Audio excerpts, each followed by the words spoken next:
Kita adalah orang yang harus mencintai diri sendiri dulu sebelum mencintai sesama. Maka kesulitan-kesulitan itu ketika kita komunikasikan tidak menjadi kesulitan. Jadi kita berbuat bukan atas dasar ada uang berapa, lalu yang bisa disumbangkan berapa, bukan. Tapi menurut saya yang pertama semangat untuk berbagi, dan kuncinya menurut saya adalah satu, yakni memiliki hati yang gembira.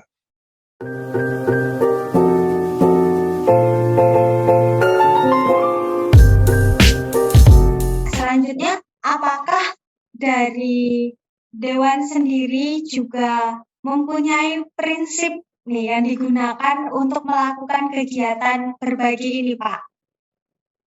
Ya, yang jelas landasan kita suci pasti hukum kasih. Cintailah Tuhan Allahmu dengan segenap hatimu, dengan segenap akal budimu, dengan segenap kekuatanmu, dan cintailah sesamamu manusia seperti dirimu sendiri. Ini menjadi landasan kita semua Dewan Pastoral hari ini. Dari yang saya sampaikan itu, bahwa landasan kita adalah mencintai sesama seperti mencintai diri kita. Berarti kita adalah orang yang harus mencintai diri sendiri dulu sebelum mencintai sesama. Karena ini menjadi kriteria bagi kita. Kalau kita tidak menyayangi diri, tidak mungkin kita menyayangi sesama kita sesuai dengan yang kita harapkan. Jadi ukurannya menyayangi orang lain adalah sama dengan menyayangi kita semua. Lalu kalau saya itu sungguh teringat dengan pengadilan yang terakhir, bagi saya itu sangat menakjubkan, yakni amal kasih. Dengan yang di kanan, raja itu lalu mengatakan, kamu yang ketika saya haus, kamu memberi aku minum. Ketika aku lapar, kamu memberikan aku makan. Ketika aku menjadi orang asing, kamu memberikan aku tumpangan. Ketika saya ini telanjang, engkau memberikan aku pakaian. Lalu mereka yang di sebelah kanan bertanya, kapan Tuhan aku melakukan hal itu? Lalu sang raja menjawab, ketika engkau melakukan kepada saudara-saudaraku yang hina-hina, itu kamu melakukan kepadaku. Bagi saya pribadi, bacaan itu adalah sangat luar biasa. Bahwa apa yang kita lakukan untuk sesama kita adalah itu untuk Kristus. Maka kalau orang lain bingung mencari jalan Tuhan, kita ini tinggal melewati. Akulah jalan, kebenaran, dan hidup. Tidak ada seorang pun yang sampai kepada Bapa tanpa melalui aku. Dan ini adalah bukti konkretnya apa yang harus kita buat. Jadi kita berbuat pada teman kita, terutama yang miskin, lemah, tersingkir, difabel, kecil, itu sama kita ini berbuat pada Yesus. Kalau itu tidak kita lakukan, sama saja kita ini bagaikan gong yang berbunyi, tapi tidak punya arti sama sekali. Maka kalau kita melakukan, saya menghayati, itu adalah sabda yang hidup, sabda yang nyata, seperti semboyan Santo Benedictus itu, ora et labora, berdoa dan bekerja. Maka kalau saat ini ada berdoa dan melayani mereka yang kecil, lemah, miskin, tersingkir, difabel.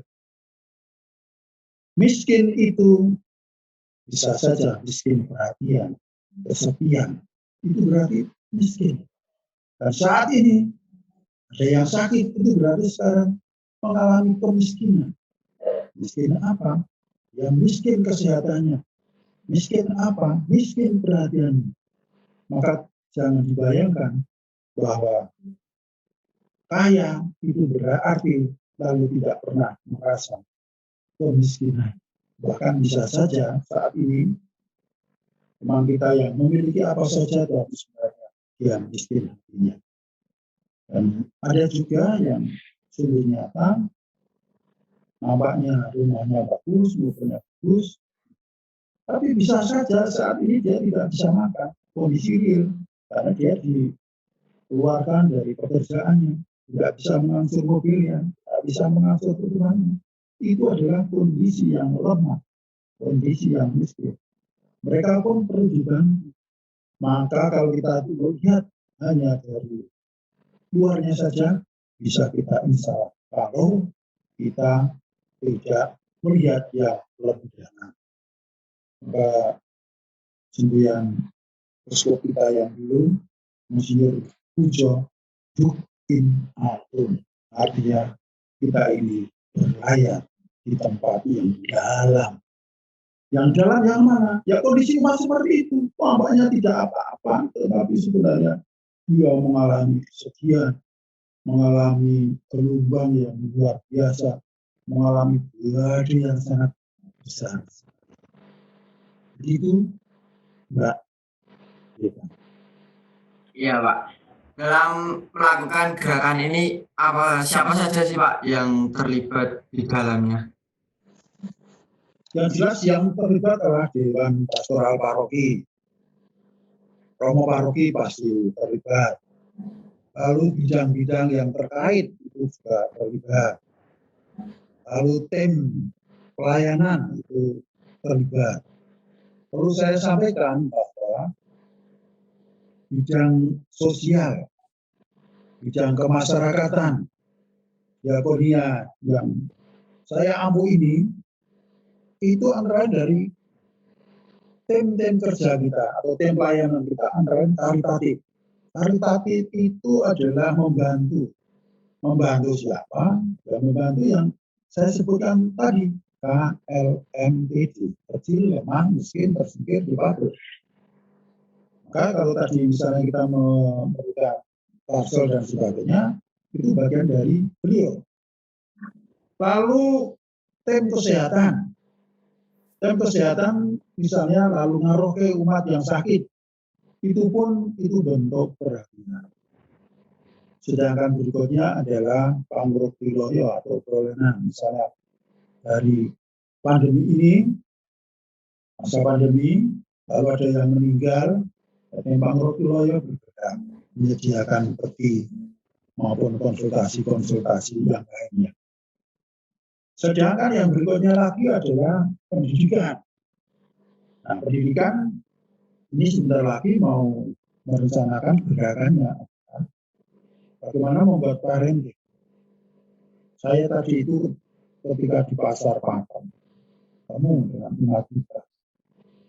Ketika saya mau beli bon-bon untuk kami kirim ke teman kami, seorang ibu itu lalu mengatakan, Pak, saat ini anak saya itu sungguh sangat sulit sekali. Seperti tidak bisa dididik. Maka saya itu sangat sedih sekali. Apalagi anak saya itu imannya begitu dangkal, jauh dari Indonesia. Saya sampai beberapa malam ini tidak bisa tidur karena memikirkan anak saya. Lalu saya mengatakan, oke Bu, besok kita bantu, kita adakan kegiatan parenting, kita adakan kegiatan dialog, sharing, sarasian bagi umat. Bagaimana orang tua ini bisa mendampingi putra-putrinya di masa sulit, di masa pandemi. Lalu HAK, hubungan antara agama dan kepercayaan. Lalu muncul gagasan bagaimana kita ini bisa bekerja sama dengan umat yang lain, termasuk dengan pondok pesantren. Nah, tadi saya sampaikan, pondok pesantren tersebut ada di depan gereja kita, yakni Sabilu Huda. Siap untuk bekerja sama dengan kita, pondok pesantren, bekerja sama dengan gereja, bagaimana mengatasi kesulitan pangan. Mereka siap. Lalu kegiatan yang berikutnya PSE, pengembangan sosial ekonomi. Jadi gereja juga memberikan bantuan bagi mereka yang akan berusaha supaya perekonomiannya tetap berlangsung. Tentu itu menggunakan proposal, menggunakan rekomendasi dari ketua lingkungan supaya kita ini bisa memberikan sesuai yang dibutuhkan. Dan tim kita juga ada tim keutuhan ciptaan dan kebencanaan. Maka tim ini ketika waktu yang lalu juga menyiapkan diri. Bencana kita saat ini termasuk pandemi ini kita anggap sebagai bencana. Maka dari tim ini kita ajak juga misalnya untuk mengirim bantuan untuk umat dan tidak mudah dijangkau. Mereka kita mintai bantuan untuk itu semua. Begitu, Mas Bangkit. Makasih, Pak. Ya, makasih Pak. Ini tadi sharingnya sangat luar biasa. Lalu gini Pak, tadi kan sudah melakukan dari bidang kemasyarakatan ini sudah melakukan banyak sekali kegiatan. Dari mulai berbagi takjil, kemudian berbagi bibit, kemudian juga membeli yang dimiliki oleh umat ini. Contohnya tadi adalah bunga krisan, kemudian ada daging ayam tadi. Lalu dari melakukan berbagai kegiatan itu, adakah kesulitan yang ditemui, Pak? Lalu bagaimana cara untuk menanggapi kesulitan itu sendiri? Sebenarnya yang kita buat itu adalah bertolak dari kegesaman. Awalnya kesulitan kita adalah sebuah keraguan dari kita sendiri. Apakah kira-kira umat ini percaya kalau misalnya kita ikut menawarkan hal itu? Lalu yang kedua, tim kita dalam kondisi pandemi itu tidak semuanya berani. Karena juga khawatir, jangan-jangan saya terpapar, jangan-jangan saya kena, jangan-jangan saya lalu malah justru celaka. Dengan demikian itu menjadi kendala. Maka andalan kita adalah ya HP. HP, saya mencoba mendaftar siapa yang mau beli ayam, siapa yang mendaftar mau beli ketela, itu saya daftar semua. Maka bisa sampai 60, bisa sampai 70, 80, begitu. Dan sebenarnya memang awal kita ya tidak berusia, kita tidak menduga kalau ada pandemi ini. Tapi lama-kelamaan rekan-rekan kita itu sudah muncul, ada yang mencatatkan, Pak, aku tak ngirangi. Misalnya tenaga kurang, lalu ada yang, Pak, kalau kurang saya siap membantu. Misalnya ambil benih ketela di Kopi Kepan. Saya merasa kesulitan waktu itu. Tapi ketika share, kalau ada yang nanggapi, lalu ada yang jawab, Pak, kami bisa bantu, termasuk mobilnya. Maka kesulitan-kesulitan itu ketika kita komunikasikan tidak menjadi kesulitan lagi. Karena mereka juga tahu kondisi real kita seperti apa. Begitu Mbak Juta. Ya, jadi kita semua itu saling bergotong royong begitu ya, Pak? Ya. Kerja sama, pokoknya gotong royong. Iya, betul. Oke. Dari berbagai talenta yang beda-beda. Dari situ kita memadukan talenta yang beda itu untuk pelayanan, kepada umat. Iya. Gitu. Oke. Ini mau tanya lagi nih Pak, kalau dalam berbagi itu kan pasti ada kesulitannya. Nah, kalau boleh tahu, dari mana sih sumber dananya didapat untuk kita saling berbagi itu, dan pernah tidak mengalami kekurangan dana dalam mengupayakan gerakan peduli dan berbagi ini? Nah, kalau bila terjadi, mohon dijelaskan Pak, apa yang dilakukan gereja? Oh ya, kalau awal-awal dulu dana yang kita gunakan adalah dana apa miskin, lalu dana APP itu sudah digunakan di awal tahun 2020 untuk bantuan langsung tunai itu sekitar 89 juta bagi ke umat. Nah, untuk berikutnya kami mencoba membuat program yang memang anggarannya itu tidak begitu besar, tidak begitu banyak. Maka karena kita ini mencoba memprogramkan, mengangkat yang kecil-kecil itu, dananya dari mana? Ya memang sebagian dari paroki. Misalnya kita dulu ambil benih, lalu kita diberi uang bensin 100.000 gitu. Lalu yang lain ya urunan kita sendiri. Ini butuh fasilitas tertentu ya, kita urunan sendiri untuk menyelenggarakan kegiatan-kegiatan yang ada di paroki kita ini. Misalnya dulu kita mengadakan kunjungan ke pondok pesantren, kita tidak ada anggaran, ya sudah kita buat sendiri, kita masak sendiri, kita kirimkan sendiri.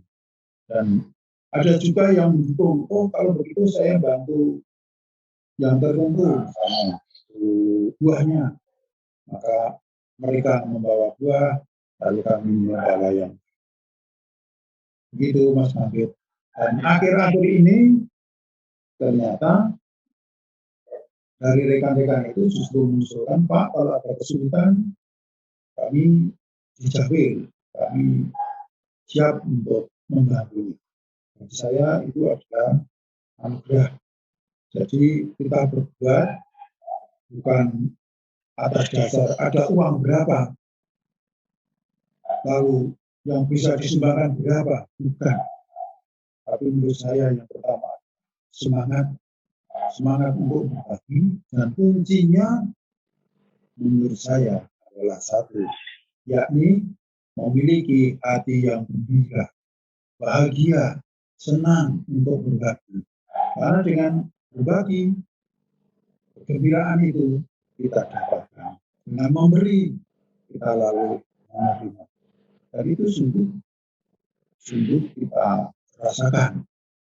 Saya rasa tidak ada yang kurang, justru banyak anugerahnya kita. Gitu Mas Bangkit. Ya, iya Pak. Terima kasih Pak. Terima kasih Pak Bila, ini sharingnya sungguh sangat luar biasa. Sekali lagi saya katakan bahwa ini memang luar biasa sekali. Ya. Meskipun kita itu kekurangan dalam apapun saja, itu tetap saja selalu ada orang baik. Ya itu ya kita ini yang berbagi. Nah, luar biasanya lagi gereja Pakem ini juga cepat merespon kondisi-kondisi umatnya yang dengan keterbatasan-keterbatasannya. Ya, walaupun dengan keterbatasan yang ada, gereja Pakem ini juga membuktikan dan mengingatkan kita tentang panggilan kita sebagai anak-anak Allah yang itu untuk peduli, berbagi tadi dengan penuh kasih tadi ya Pak Bella. Ya. Nah, gereja itu juga bukan hanya sebuah lembaga atau gedung saja, tetapi juga gereja itu adalah kita, yaitu romo, suster, kemudian OMK juga, bapak-bapak, ibu-ibu, semuanya, entah itu juga tadi dari tim medis dan pihak keamanan, pokoknya semuanya itu adalah gereja. Ya, betul sekali. Nah, Pak Bella, di akhir pertemuan ini ada tidak nih mungkin kata-kata yang ingin disampaikan untuk umat paroki Pakem nih khususnya? Ya, kalau saya begini Mbak, jangan pernah memberi ketika sudah berlebih. Kalau misalnya kita ini berjanji memberi setelah berlebih, kita tidak pernah akan berlebih. Tetapi kondisi apapun, kita ini masih bisa memberi. Dalam kondisi kekurangan pun, kita masih bisa berbagi. Maka tugas kita adalah tugas kerasulan, bukan mencari panggung, bukan supaya populer, tetapi tugas kerasulan. Dan kita ini merasa bahwa kita adalah banyak anggota, tetapi satu tubuh. Banyak ranting, tetapi satu pohon. Pohon yang baik itu bukan dilihat dari pohon, tetapi pohon yang baik itu dilihat dari buahnya. Maka gereja kita ini baik apa tidak, kita ini baik apa tidak, tergantung buah-buah kita yang kita berikan kepada sesama kita. Itu Mbak. Ya, terima kasih Pak Bella atas kata-kata untuk umat di paroki kita ini. Sangat menguatkan ini Mas Bangkit. Iya, betul Mbak Bella. Menambah imun.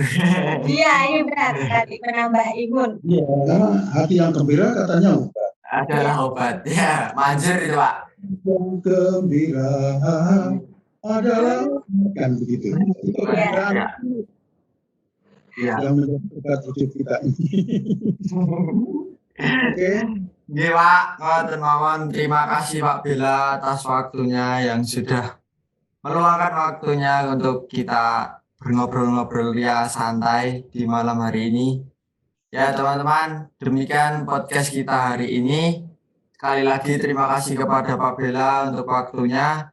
Dan jangan lupa like, comment, subscribe, dan share. Oke? Dadah.